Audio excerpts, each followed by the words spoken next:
Hey everyone, Josh Feldman here with Nest Mortgage Group giving you a market update.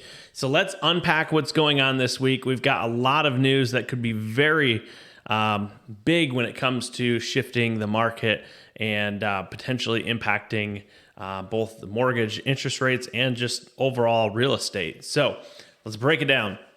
First, we have two sets of inflation reports coming out this week. We have the Consumer Price Index, or the CPI report. That's the Federal Reserve's favorite measure of inflation. And then on Wednesday, we have the Producer Price Index, which is a inflationary measure that really looks more so at wholesale inflation. I've talked in multiple updates about how inflation ultimately impacts the interest rates. The higher the inflation, the higher the rates. If we see inflation cooling, not necessarily deflation, but just a slowed rate of appreciation, we would then see better interest rates. Now, there's been a lot of other news in the market that's impacted everything recently. Go back really the last 2 weeks, we had the debt crisis, the whole debt ceiling crisis that was going on, and that definitely impacted the market. The bond market did not like it. The 10-year Treasury rose, causing mortgage rates to rise. Since then, we've seen a little bit of relief, but not much since that's been resolved. So this is the big week. We're definitely looking at it right now, is the inflation reports. And then also, the Federal Reserve has a 2-day meeting.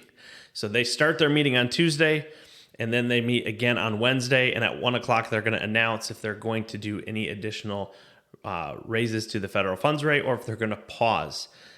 So it's going to be really telling at the press conference, especially at 1 o'clock, as to what's going to happen and what they're thinking about for the future. Many analysts believe that they're going to pause this month just because they're not entirely sure all of the data that they need to truly make a good decision. But there's talks of some Fed members that have been calling for additional hikes. So if the market continues to hike, I think at this point, the bond market's not going to respond favorably. The 10-year Treasury is not going to respond favorably, which is going to cause some confusion in the market and some more pressure on mortgage rates. So we're going to have to wait and see where that comes in, but that's going to be the things that we're looking at this week to see what's going to make a difference in the market.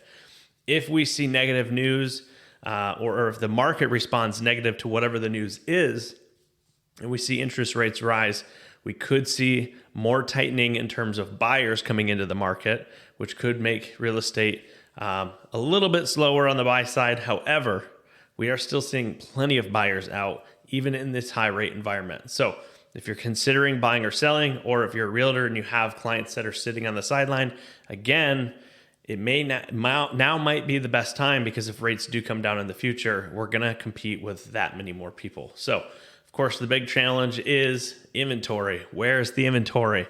A lot of people that have refinanced or bought within the last few years, and they've taken advantage of those 2% and 3% interest rates, and it's a real tough pill to swallow for them to give those rates up to then move to a potentially bigger house at a much bigger mortgage payment with a higher interest rate.